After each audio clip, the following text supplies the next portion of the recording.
ಇನ್ನು ಜಮ್ಮು ಹೆದ್ದಾರಿಯಲ್ಲಿ ನಡೆದಂತ ಸ್ಫೋಟ ಏನಿದೆ ಅದು ಯಾವ ರೀತಿಯಾಗಿತ್ತು, ಉಗ್ರರ ದಾಳಿ ನಡೆದಂತ ಎಕ್ಸ್ಕ್ಲೂಸಿವ್ ಆದಂತಹ ಕ್ಷಣದ ಡೀಟೇಲ್ಸ್ ಅನ್ನ ನ್ಯೂಸ್ 18 ನಲ್ಲಿ ಆ ಒಂದು ದಾಳಿ ಯಾವ ರೀತಿ ಆಯಿತು, 37 ಯೋಧರಿಯನ್ನು ಹುತಾತ್ಮರಾದರು ಅವರ ವಿಚಾರದಲ್ಲಿ ಎಕ್ಸ್ಕ್ಲೂಸಿವ್ ಆಗಿ ಆಡಿಯೋ ಕೂಡ ಲಭ್ಯವಾಗಿದೆ.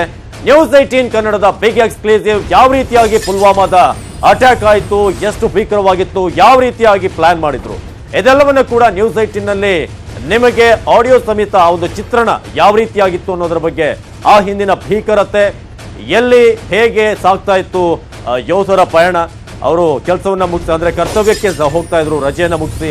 ನ್ಯೂಸ್ 18 ನಲ್ಲಿ ಜಮ್ಮು ಹೆದ್ದಾರಿಯಲ್ಲಿ ನಡೆದಂತ ಸ್ಫೋಟ ಯಾವ ರೀತಿಯಾಗಿತ್ತು, ಅದರ ಒಂದು ಕ್ಷಣ ಅಂದ್ರೆ ಯಾವ ಒಂದು ಅಲ್ಲಿನ ಒಂದು ಪರಿಸ್ಥಿತಿಗಳು, ಗ್ರೌಂಡ್ ರಿಯಾಲಿಟಿ ಯಾವ ರೀತಿಯಾಗಿತ್ತು, ಇದು ನ್ಯೂಸ್ 18 ಕನ್ನಡದ ನ್ಯೂಸ್ 18 ಕನ್ನಡದ ಬಿಗ್ ಎಕ್ಸ್ಕ್ಲೂಸಿವ್ ದಾಳಿ ಹಿಂದಿನ ಭೀಕರತೆಯ ಬಗ್ಗೆ. ರಜಾಕ್ ಹೋಗಿದ್ರಲ್ಲ, ಕೆಲವರು ಬೇರೆ ಕಡೆ ಡ್ಯೂಟಿ ಹೋಗಿದ್ದರು, ಮತ್ತೆ ರಜಾಕ್ ಹೋಗಿರ್ತಾರಲ್ಲ ಸಿಪಾಯಿಗಳು, ಅವರು ಸರ್ ಬರುವಾಗ ಕಾನ್ವಾಯ್ ಅಂತೇಳಿ ಒಂದು ಇದಾಗತ್ತೆ ಸರ್, ಗಾಡಿಗಳೆಲ್ಲ ಫಸ್ಟ್ ಬಸ್ಸಲ್ಲಿ ಇಂತಿಷ್ಟು ವ್ಯಕ್ತಿಗಳು ಇಂತಿಷ್ಟ ಗಾಡಿ ಹೋಗ್ಬೇಕು ಅಂತೇಳಿ ಎಲ್ಲ ಡೀಟೇಲ್ ಆಗತ್ತೆ. ಬಸ್ ಬರುವಾಗ ಒಂದು ಕಾರ್ ನಿಲ್ಸಿದ್ದಾರೆ ಆಲ್ರೆಡಿ ಫಸ್ಟ್ ಎಲ್ಲ ಬರುವಾಗ ಬಸ್ಸಲ್ಲಿ ನಮ್ಮದೇ ಬಸ್ ಕಳಿದ್ದಾರೆ ಸರ್ ಹೋಗ್ಲಿಕ್ಕೆ ಬರ್ಲಿಕ್ಕೆಲ್ಲ. ಆಲ್ಮೋಸ್ಟ್ ಇಲ್ಲಿ ಜಮ್ಮು ಕಾಶ್ಮೀರದಲ್ಲ ಸಿವಿಲ್ ಗಾಡಿಗಳನ್ನ ಯೂಸ್ ಮಾಡಲ್ಲ ನಾವು, ಕಳಿರತ್ತಲ್ಲ. ಗೊತ್ತಾಯ್ತು. ನಿಮ್ಮ ಎಲ್ಲ ಪರ್ಟಿಕ್ಯುಲರ್ ಗೌರ್ಮೆಂಟ್ ವೆಹಿಕಲ್ಗಳೇ ಮತ್ತೆ ನಿಮ್ಮ ಸೇನೆ ವೆಹಿಕಲ್ಗಳೇ ಯೂಸ್ ಮಾಡೋದಲ್ವಾ? ಹಾಂ. ಸೊ ಗಾಡಿ ಆ ಕಡೆಯಿಂದ ಬರುವಾಗ ಸರ್ ಏನಾಯ್ತು ಅಂದ್ರೆ, ಈಗ ಕಾರಲ್ಲಿ ಐಡಿ ಇಟ್ಟಿದ್ದಾರೆ, ಮತ್ತೆ ಅದು ಗಾಡಿ ಮೂವ್ ಆಗುವಾಗ ನೋಡಿದ್ದಾರೆ, ಕೆಲವು ಗಾಡಿ ಎಲ್ಲ ಮೂವ್ ಆಗಿದೆ, ಕೆಲವೊಂದು ಗಾಡಿಗಳು ಬರುವಾಗ ಸೆಂಟ್ರಲ್ಲಿ ಅದು ಬ್ಲಾಸ್ಟ್ ಮಾಡಿದ್ದಾರೆ. ಬ್ಲಾಸ್ಟ್ ಆದಾಗ ಆ ರೀತಿ ಇದಾಗಿ. ಈಗ ನೀವೆಲ್ಲಿದ್ರಿ ಸರ್ ಅವಾಗ ಸರ್ ನಾವು 7 ಕಿಲೋಮೀಟರ್ ಈಚೆ ಇದ್ದೀವಿ ಸರ್. ಅಂದ್ರೆ ಕಾನ್ವಾಯ್ ವೆಹಿಕಲ್ ಬರೋದಕ್ಕೆ ಮುಂಚೆ ನೀವು ಮುಂದೆ ಹೋಗಿದ್ರಾ ಅಥವಾ ಹಿಂದೆ ಬರ್ತಿದ್ರಾ?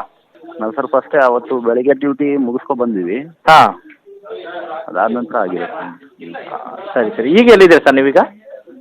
ಈಗ ಸರ್ ನಾನು ತರಾಲ್ ಅಂತೇಳಿ ಪುಲ್ವಾ ಡಿಸ್ಟ್ರಿಕ್ಟಲ್ಲಿ ತರಾಲ್ ಅನ್ನೋ ಒಂದು ಜಾಗದಲ್ಲಿ ಇದೀವಿ ಸರ್. ಸರಿ. ಅಲ್ಲೆಲ್ಲ ಸೇಫ್ ಇದೆಯಾ ಇವಾಗ ಜಾಗ? ಇಲ್ಲಿ ಯಾವಾಗಲೂ ಸೇಫ್ ಅನ್ನೋ ಮಾತೇ ಇಲ್ಲ ಸರ್. ನೀವೇನ ಗೊತ್ತಾಯ್ತು. ಆಯ್ತು. ಇಲ್ಲಿ ವಾರಕ್ಕೆ 2 ಸರಿ ಸರ್ ಸಾಮಾನ್ಯ ವಿಚಾರ, ಆದ್ರೆ ಈ ಒಂದು ಮಾತ್ರ ದೊಡ್ಡ ಮಟ್ಟಕ್ಕಾಗಿದೆ. ಬಟ್ ಇನ್ನೆಲ್ಲ ಅನ್ಯತಾ ಮತ್ತೆ ಇದು ಎನ್ಕೌಂಟರ್ ಎಲ್ಲ ನಡೀತಾನೆ ಇದೆ ಸರ್. ವಾರಕ್ಕೆ 3 ಸಲ.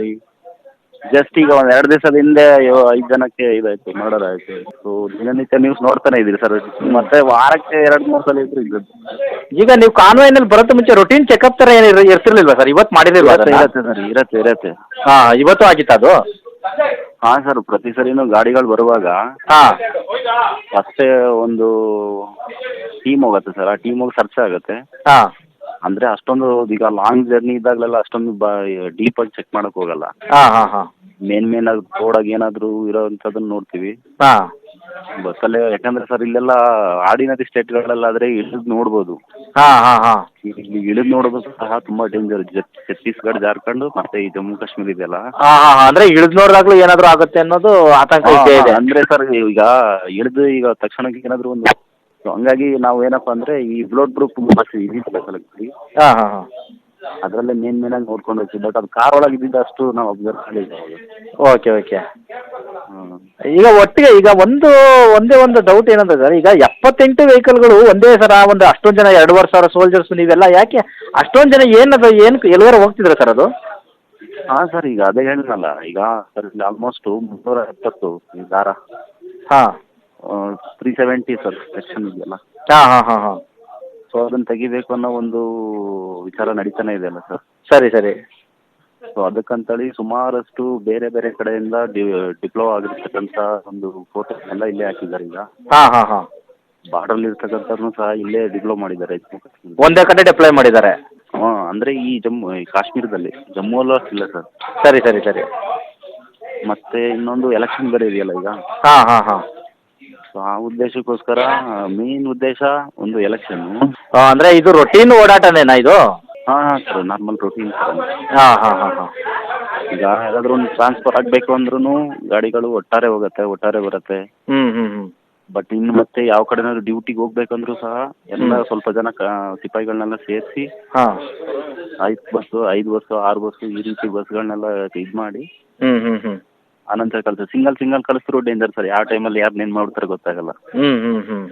ಈಗ ಪ್ರೈವೇಟ್ ಬಸ್ಗಳಲ್ಲಿ ಹೋದ್ರೆ, ಪ್ರೈವೇಟ್ ಕಾರ್ಗಳಲ್ಲಿ ಹೋದ್ರೆ ಅವ್ರನ್ನೂ ಸಹ ಎತ್ತಕೊಂಡು ಕಿಡ್ನಾಪ್ ಮಾಡ್ಕೊಂಡು ಅಥವಾ ಹೋಗ್ತಾನೆ ಶೂಟ್ ಮಾಡಿ ಎಷ್ಟು ಹೋಗ್ಬಿಡ್ತಾರೆ. ಯಾರು ಕೇಳೋದೇ ಇಲ್ಲ ಇಲ್ಲಿ. ಸರಿ ಸರಿ. ಯಾಕಂದ್ರೆ ಸರ್ ಇಲ್ಲಿರೋ ಜನ್ರೇಷನ್ ಜನ ಹೇಗೆ ಅಂದ್ರೆ ಎಲ್ಲ ಇವರೇ ಎಲ್ಲ. ಸೊ ಹಾಗಾಗಿ ಅಲ್ಲಿ ಯಾರ ಜನಸಾಮಾನ್ಯರು ಬಂದ್ರು ನೀವು ಅವ್ರನ್ನ ನಂಬಕ್ಕಾಗೋದೇ ಇಲ್ಲ ಅಲ್ಲಿ. ನಿಜ ಸರ್. ಹೆಂಗಸ್ರು ಮಕ್ಕಳನ್ನ ಸಹ ನಮ್ಮಂಗಿಲ್ಲ ಇಲ್ಲಿ ಸರ್. ಆ ರೀತಿ ಸರ್. ಸರಿ ಸರಿ. ನಮ್ಮಲ್ಲೆಲ್ಲ ಸ್ವಲ್ಪ ಸಿಂಪತಿ ತೋರಿಸ್ತೀವಿ ನಾವು ಹಿಂದೂಗಳು, ಮಕ್ಕಳು ಹೆಂಗಸರು ಅಂದ್ರೆ. ಬಟ್ ಇಲ್ಲಿರೋ ನೋಡ್ತಿರಲ್ಲ ಸರ್ ನ್ಯೂಸಲ್ಲಿ ಹೆಂಗೆ ಕಲ್ಲೆಲ್ಲ ತೂರಾಡ್ತಾರೆ ಹುಡುಗಿಯರು ಸಹ ಕಾಲೇಜ್. ಹೌದೌದೌದು. ಅಲ್ಲಿ ಕರ್ನಾಟಕದವರು ಈಗ ನಿಮ್ಮ ಜೊತೆಲಿದ್ದಾರೆ ಯಾರಾದ್ರೂ ಯಾರಾದ್ರೂ ಇದ್ರ ಸರ್ ಅಲ್ಲಿ? ಸರ್ ಅದರಲ್ಲಿ ಮಿಕ್ಸ್ ಇರುವಾಗಲ್ಲ. ಇಲ್ಲ ಸರ್ ಆ ರೀತಿಯ ಒಂದು ಪರ್ಟಿಕ್ಯುಲರ್ ಆದಂಥ ಯಾವುದೂ ಒಂದು ಇದಿಲ್ಲ. ಸರಿ ಸರಿ. ಈಗ ಅವರೆಲ್ಲ ಆಯಾ ಯೂನಿಟ್ಗಳಿಗೆ ಹೋದ ನಂತರನೇ ಗೊತ್ತಾಗುತ್ತೆ ಸರ್ ಇವ್ರು ಇಂಥ ಯೂನಿಟಿಗೆ ಬರ್ತಾ ಇದ್ರು ಅಂತ. ಅದು ಎಲ್ಲ ಹೆಡ್ ಕ್ವಾರ್ಟರ್ಗೆ ಹೋಗುತ್ತೆ. ಹೆಡ್ ಕ್ವಾರ್ಟರಿಂದ ಇದಾಗುತ್ತೆ ನಮ್ಗೆ. ಮತ್ತೆ ಬೇರೆ ಡೈರೆಕ್ಷನ್ಸ್ ಏನಾದರೂ ಬಂದಿದೆ ಸರ್ ನಿಮಗೆ ಅಲ್ಲಿಂದ? ಡೈರೆಕ್ಷನ್ನು ಅದೇ ಸರ್ ಒಂದು ರೀತಿ ಇವ್ರದ್ದು ಗೊತ್ತೇ ಇದೆ ಸ್ವಲ್ಪ ಪಾಕಿಸ್ತಾನದವ್ರ ಕಡೆಯಿಂದ ಅಂತಾರೆ. ಇನ್ನು ಇಲ್ಲಿರ್ತಕ್ಕಂಥ ಜನನೇ ಸರಿ ಇಲ್ಲ ಸರ್. ಯಾಕಂದ್ರೆ ಇಲ್ಲಿ ಗೊತ್ತೇ ಇದೆಲ್ಲ ಸರ್ ಇಲ್ಲಿರ್ತಕ್ಕಂಥ ಸಾಲ ಕಂಟ್ರಿ ಮಾಡ್ಬೇಕಂತ ಇವ್ರ ಹೋರಾಟ. 270ರಲ್ಲಿ ತಗೊಂಡೆಲ್ಲ ಇವರಿಗೆ ಅಧಿಕಾರ ಇದೆಯಲ್ಲ ಸರ್. ಅದೆಲ್ಲ ಹೋಗ್ಬಿಡತ್ತೆ ಅನ್ನೋ ಉದ್ದೇಶಕ್ಕೋಸ್ಕರ ಇವರು ಈ ರೀತಿ ಒಂದು ಕಾಂಡ್ಗಳು ಮಾಡ್ತಾನೆ ಇದ್ದಾರೆ. ಸರಿ ಸರಿ. ಎಲ್ಲಿ ಆ ಒಂದು 370 ತೆಗೆದ್ರೆ ಇವ್ರಿಗೆ ಇರ್ತಕ್ಕಂಥ ಸುವಿಧೆಗಳೆಲ್ಲ ಹೋಗ್ಬಿಡತ್ತಲ್ಲ. ಒಂದು ಇದು ಇವತ್ತಿಂದೇ ಅಂತಲ್ಲ ಸರ್. ಇದಾದ್ರೂ ಇತ್ತೀಚೆಗೆ ಬಂದಿರೋ ವಾದ ಇದು. ಇದ್ದೇ ಅಲ್ಲ ಸರ್. ಮತ್ತೆ ಇವರು ನಮ್ಗೆ ಸಪ್ರೇಟ್ ಕಂಟ್ರಿ ಹೋರಾಟ ಇದೆ ಇವ್ರಿಗೆ. ಇನ್ನೊಂದಿಷ್ಟು ಜಾತಿಗೆ ಉರಿದುಂಬಿಸ್ತಾರೆ. ನಮ್ಮ ಜಾತಿ ಧರ್ಮ ಹೌದೌದು ಪ್ರಚೋದನೆ ಮಾಡ್ತಿರ್ತಾರೆ. ಒಂದ್ ರೀತಿ ಇಂಡೈರೆಕ್ಟ್ಲಿ ಬಂದು ಇವ್ರನ್ನೆಲ್ಲ ಉರಿದುಂಬಿಸೋದು, ಆಮೇಲೆ ಚೂ ಬಿಡೋದು.